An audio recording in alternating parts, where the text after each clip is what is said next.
that, but we wanted you to know that that is going to be happening. So we are glad you have joined us. We are hoping to share a lot of information with you so that you can have a better idea about all of the services that we provide. We wanted to take October to have an opportunity to do that. As Domestic Violence Awareness Month, we wanted to make sure that those who are in need of our services are aware of everything we're doing and how we're planning to proceed, because for us, Domestic Violence Awareness Month doesn't happen just in October. It happens all year long, and we try to help educate people and give them information all year long. So we're going to tell you about some of the things that we are doing this month, as well as some of the things that will be ongoing past October. And to kick us off, we are going to have a little video that we're going to show about some of the things that are upcoming. And this is from our community engagement coordinator, Miss Leslie.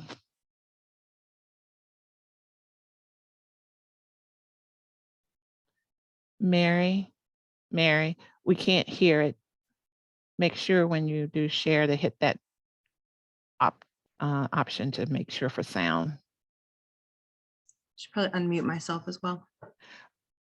Come out of share screen and go back in. And down at the bottom, there'll be something that says optimize for sound. Got it. Thank you. Let's try again. Good afternoon. My name is Leslie Jingleski, and I am the Community Engagement Coordinator for Avalon Center.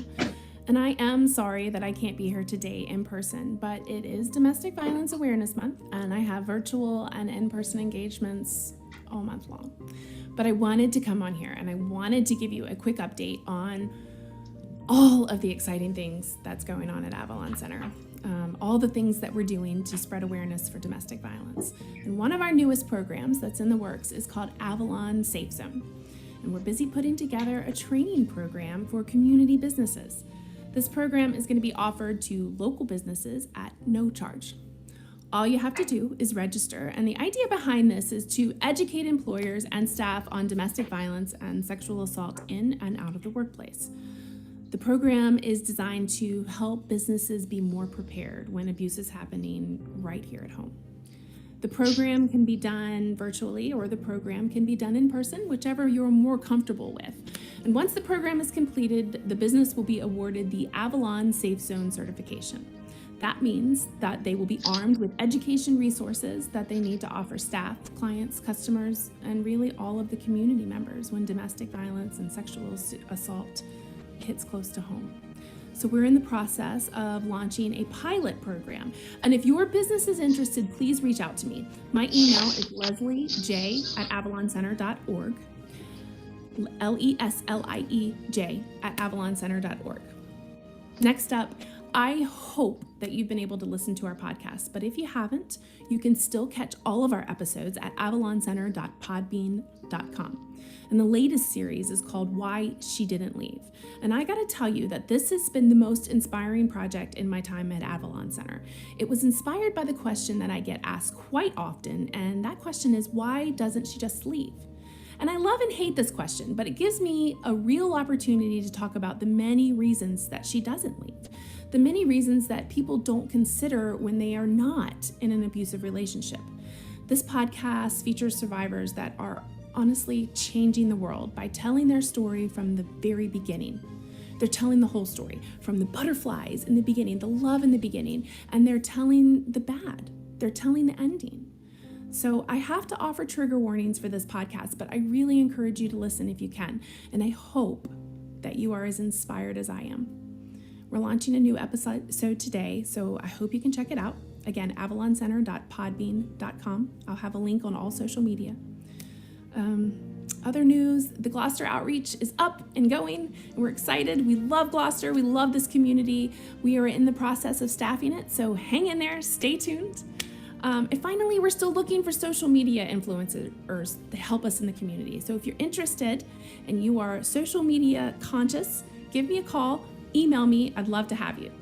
It's Domestic Violence Awareness Month, but this year we are not stopping the conversation October 31st. Our goal is to push through the rest of the year and through all of next year in an effort to help just one person. The reality is we're helping so many more, and as we progress, Avalon's going to be focusing on prevention awareness. We're going to be offering education on healthy relationships in hopes to stop that abuse before it starts. Avalon is always going to respond. We respond. That's what we do, and we will always respond. But if we have effective prevention, maybe one day we won't have to. So I'm all done. Thanks you guys. Thank you so much to this community for your support. It means so much. We cannot do this without you. If you have any questions, please reach out to me. Have a great day.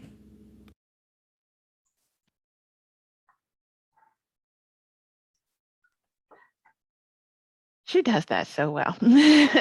So that was Leslie and our community engagement coordinator. She does make it look extremely easy. Our community education and community engagement coordinator, and she is one that will go out and do presentations, and she's just that exciting and bubbling in person too. So hopefully you will take part in all of our social media. She is putting up new posts every day to give people information about Domestic Violence Awareness Month too. So we are glad she was able to record that for us. And now we're going to have a development update by Miss Mary. Hey, everybody. So Leslie and I work super closely together. So she's just amazing. And kind of to piggyback on what she just said, I want to give a huge thank you to our whole community here and on the Middle Peninsula for everything they've done throughout this pandemic and that they're continuing to do. Everyone has really come together, donated when they can, gotten us food, sheets, towels, paper products, especially when there was no paper towels and no bleach or Lysol anywhere. Everybody stepped up and helped. So thank you so much to the entire community for that. The big announcement I would like to share with everybody today is that the Avalon Classic is coming back in May. It'll be on May 7th at the Williamsburg National Golf Club. And the cool part about it this year is we're going to be adding a community day. As a person who's not a golfer, I felt a little sad that there was nothing for non-golfers. So we'll have food, music, we'll have some vendors, crafts, probably some cornhole, some other games available. So golfers can bring their families, they'll have something to entertain them while the golfers are out playing. If you don't golf at all and just want to come hang out with us, we would love that. We really want to spread awareness, get our name out there, and have some fun. So it'll be our really first big event back in person. So we're super excited about it. Hopefully everything goes well and May will be a good month for us. But we will have more information to come. So stay tuned. Early in next year, we will have our tickets available and all our registration. So I'll keep you guys updated. If you don't already get emails from us, please let me know. You can just reach out through Facebook, put a note in the chat here, and I will get you on our email list so that you can hear from us every month. And another note on the golf event, if you have a knack for organizing or asking people for raffle donations, anything like that, if you want to work on the day, I need volunteers. So please feel free to reach out to me. If you just are so excited about it, please, I will definitely accept your help. Anyway, from development, we could not do this without your support. Our survivors, thank you. Everyone here at Avalon, thanks you. Thank you, Miss Mary. So we're excited to be able to go out. I'm not a golfer either. My dad, much to his chagrin, is upset about that because he loves golf. But so it'll be nice to have something to do other than the golfing part. So I hope you guys keep that in mind. Next, we will have youth services, and we have one of our newer employees, Marlon, is going to talk about youth services for us.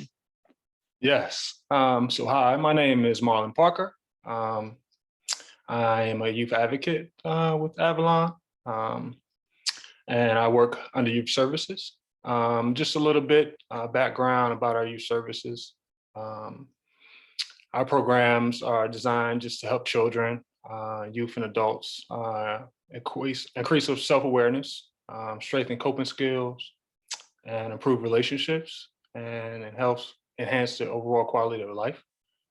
The Youth Services Program supports Avalon's mission through providing supportive supportive services in the greater Williamsburg and Middle Peninsula region and surrounding areas.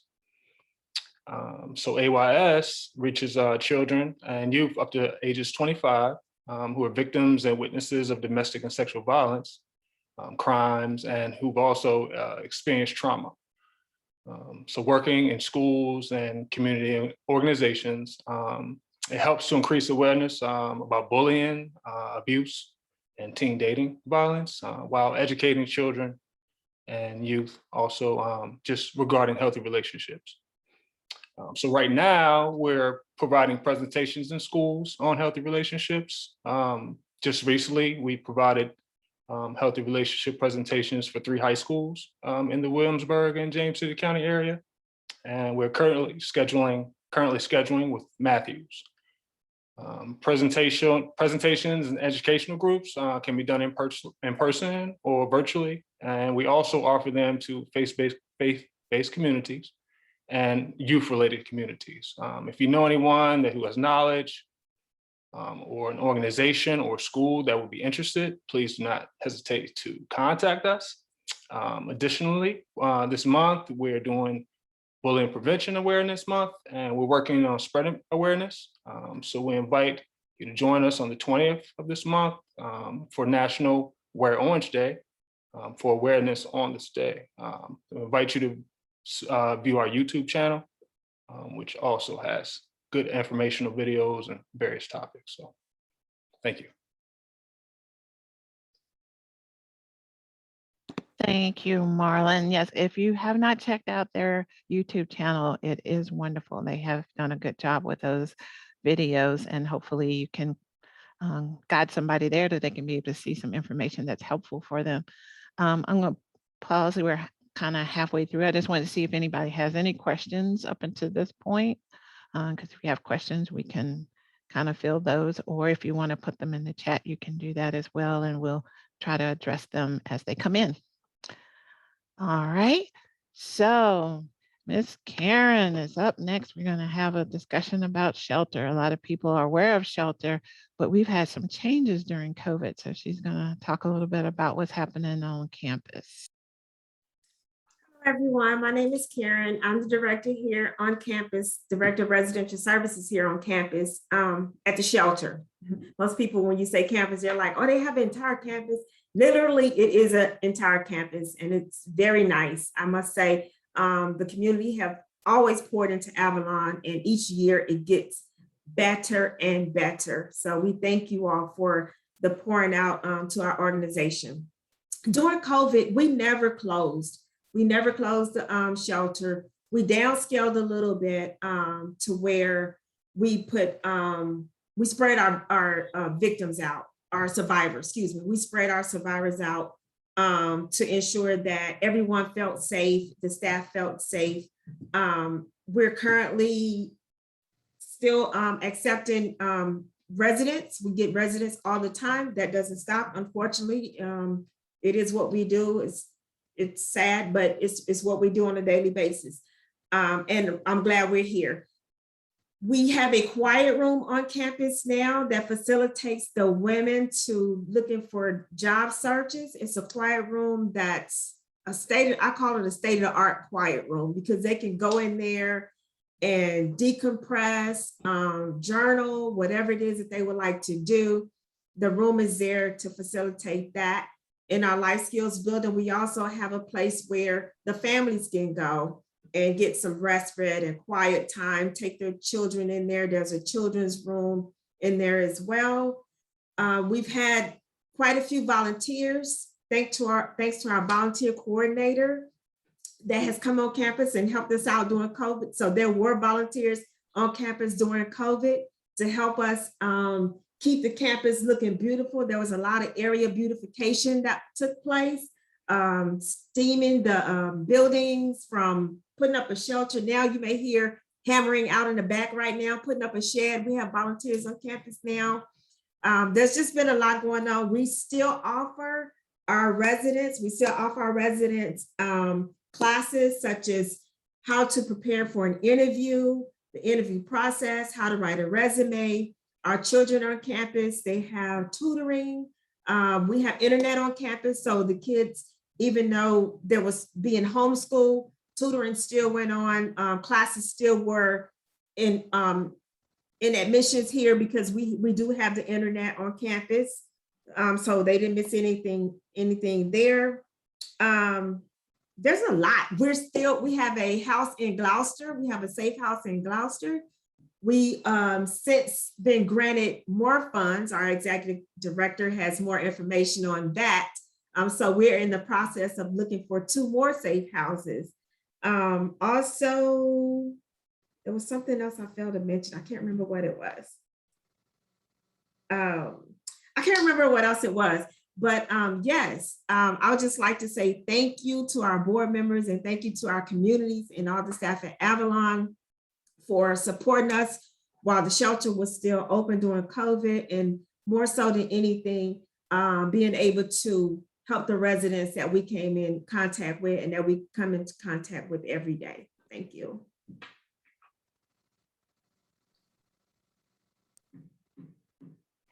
Yes, we have a lot of things going on at shelter, and it has been interesting through COVID, making sure everybody stayed safe. So the shelter team has done an excellent job in making that happen, because it's something that goes 24 hours a day.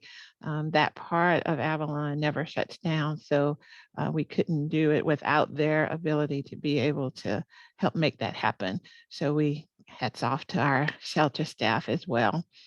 Also, we're going to have a little conversation right now from Miss Libba, and Libba is our volunteer coordinator, and that Miss Karen just spoke about.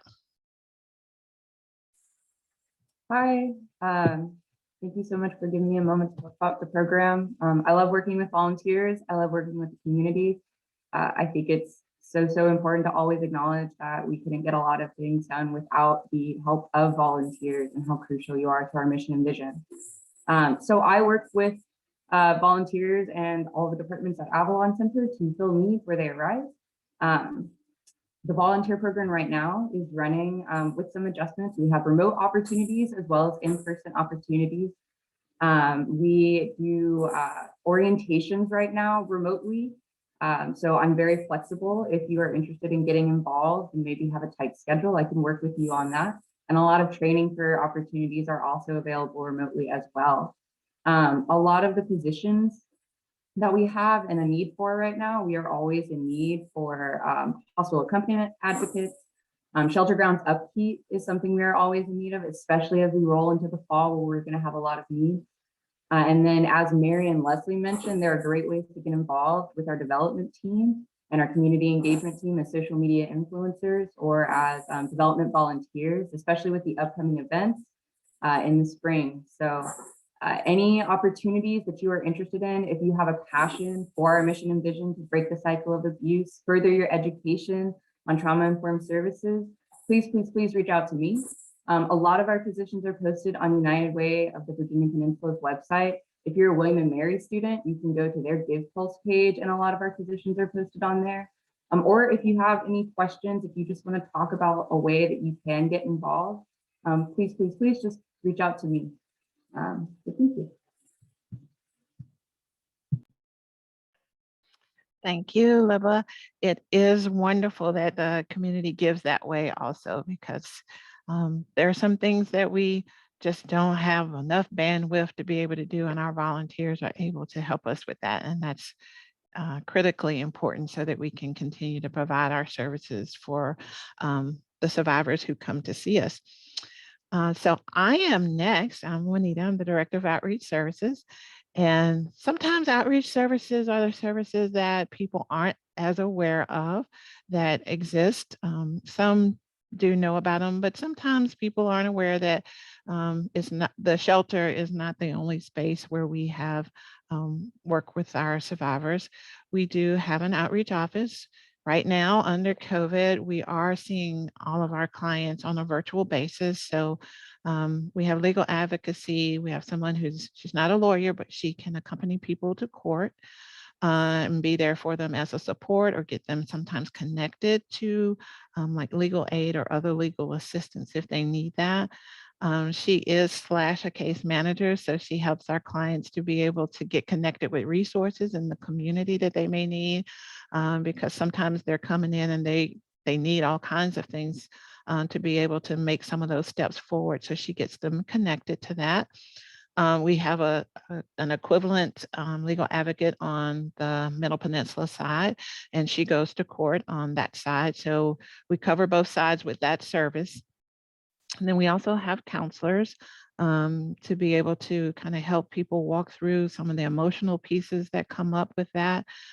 We have counselors that are seeing people right now on virtual platform, as well as some via phone. But when it's normal, whatever that looks like now. We do see people face to face for services, as well as we have groups when we're in the office to be able to give some people some social support in dealing with some of the pieces and parts they're dealing with. We do see males through the outreach office. So we have male clients, we have female clients, we serve everyone. So we know that this is not a issue that people deal with in one population or the other. It deals with, a lot of people deal with it across populations. So we provide services for all. We also have hospital accompaniment, where we can meet people at the hospital if they've experienced a sexual assault or a domestic violence situation, maybe a strangulation. And part of those volunteers that LIBA recruits work with us with that program. They've been fully trained to do that, as well as we have staff that goes out when we get calls for that. So we have a lot of pieces and parts that we help bring to the table to help those who don't necessarily need a shelter situation, but need assistance nonetheless. And then also part of what I do is I do education presentations. So I go out to the community and talk about what domestic violence is and sexual violence and stalking, so that we can help educate people to be more aware, and hopefully in that education have a better awareness of how to help somebody if they're in a tough situation, or being able to recognize if they're in a situation themselves.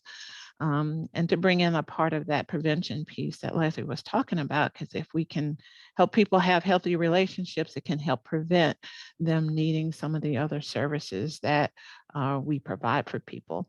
So just a little bit about outreach, that we are a part of one of the arms of Avalon, and hopefully people can be aware of the services that we also provide and help them in time when they don't necessarily need somewhere to stay. They just need a support system. Any questions so far? I don't have a question, Juanita, but I just wanted to make a comment about how I was sitting here thinking about the new program that Avalon is launching, the Safe Zone. There was a young man that called the helpline yesterday and said, I have a coworker who I feel like is experiencing domestic violence. So I just want to say that is very awesome that we have the program. She called the hotline and we got her in contact with Darlene because she needed legal advocacy at this moment, but she may need shelter later. So I just want to say that that is a phenomenal idea, whoever came up with that, the Avalon Safe Zone, to get people in the community to be able to recognize, you know, when someone may be going through a domestic violence situation and not know what to do themselves, and having other people recognize the factors of it. So that's awesome. So sometimes when we have those free moments to sit and brainstorm, we have those chances to come up with those ideas. So it's a combination of people going, hey, this would be good. Well, what if we add this to that? So it's nice to be able to have that time to be able to do that, to be able to create those situations that will help people. That's our goal. Our mission is to be able to help people, and figuring out the ways to best do that is what we're looking to do. And now we will have our executive director, Miss Terry, will let you know about some other things which are just exciting coming up that we're a part of too. Okay, I just wanted to mention a couple of points.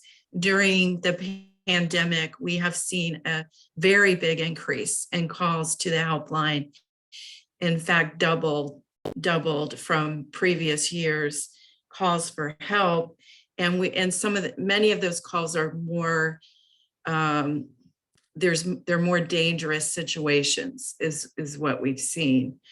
One of the problems that folks who do come into shelter or who are living with domestic violence right now is that they have so few options with regard to housing.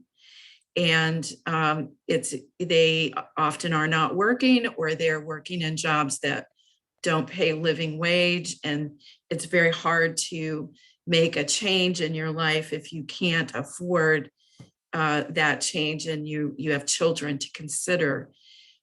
This is what led us to think about how we could support survivors' need for housing, and applied for and were awarded a $475,000 grant recently for transitional housing for survivors in our catchment area. So that will pay for transitional housing out in the community for survivors who are transitioning out of shelter, so they can go somewhere close to where they work, close to where their kids go to school, hopefully. And they will either be going into one of our safe houses, or we also have money for rental assistance to help them get settled. We work with many volunteers, organizations in the community that help get those new homes furnished. And so we're really excited to be able to offer that now and to get that additional support. So we'll have at least 2 more, perhaps 3 safe houses in the community soon. I did also want to mention one of the important roles that youth services does play is providing a safe, supervised visitation and exchange center, which has been on hold since the pandemic started. We hope to be able to open those services for folks that need that. They're usually referred by the court system. We're hoping to have that reopened by January. So the new grant money will provide for that as well on the Middle Peninsula. So those are very important new things going on at Avalon. I always get ready to talk and then I realize I'm muted. So, there are some fabulous things happening, and there were a couple of things that were on my list. I forgot to tell you that we are going to be releasing some legal advocacy videos to our YouTube channel. So there's a youth YouTube channel and the agency YouTube channel that has some different projects on there as well. So we are releasing some of our legal advocacy videos that talk about what's a magistrate, where the magistrate is, all the different types of protective orders, and some civil and criminal terms that come up a lot. So that can be available for survivors or others to be able to look at and get that information. So we were very fortunate to be able to have third-year law students to be able to assist with that. And then we had volunteers who helped do the subtitling, because we are working feverishly to try to make sure that we provide services that will meet people's needs. So sometimes we know that there may be people who are able to hear, so we want to make sure that they can still know what the videos are saying. We're also working to make sure that other languages are available. So we do have some of our paperwork translated into other languages. And we have recently had a brochure and our little business card both have in Spanish. So we are working to meet that need for those who might have limited English proficiency as well. So we have a lot of irons in the fire and trying to make our services as encompassing as we can for all the survivors in our area. And so we hope that you will be able to take some of this information back to those that you work with and let them know that we are. And if they can help us in any way to make sure that continues to happen, we receive that gladly. Because our ultimate mission, like Leslie said, is to be able to respond to those who are in crisis and need support, because it's hard to live in a situation where you've been in an abusive situation for a long time. So we want to be there for people. Do you have any questions? If you have some, you can raise your hand or put them in the chat. Questions about what we offer. I just put our general YouTube channel in the chat. Marlon, if you have the youth one handy, can you just stick that link in the chat, please? Then everyone will have both. And if you all could, if you are on social media, please follow us, engage with us. We love to hear from you. And as Leslie said, we do want to get the word out there. So if you wouldn't mind sharing here and there, that would be amazing. We are revamping our website, so we're trying to make that a little more interactive, but I have my e-news, and then social media is where we're really pushing information for people. And we do have a separate Facebook that is in total Spanish. So we're working hard, we're trying. Well, if there are no questions, I do hope you will take about 3 minutes. We like to do surveys to make sure that what we're offering is helpful for people. So we're going to do a poll. It is anonymous. And if you wouldn't mind answering those polling questions, that would be helpful to us to know about future presentations. So on the scale of 1 to 5, how would you rate the overall content and quality of the presentation? And did it increase your awareness? And then did it increase your knowledge? And did it help increase knowledge of factors, that types of services that we provide? And then there's some others that are optional, but if you choose to answer those are helpful for us as we plan programming and also for our grant reports.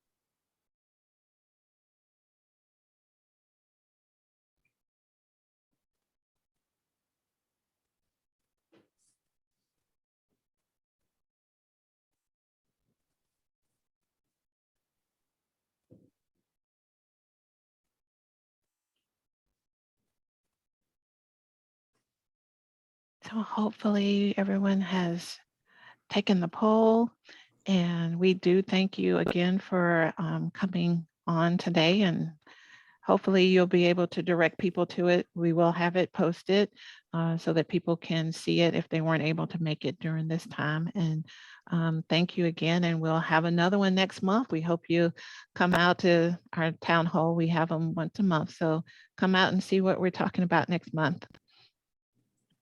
Thank you, everyone. We appreciate you coming out. Bye, everyone.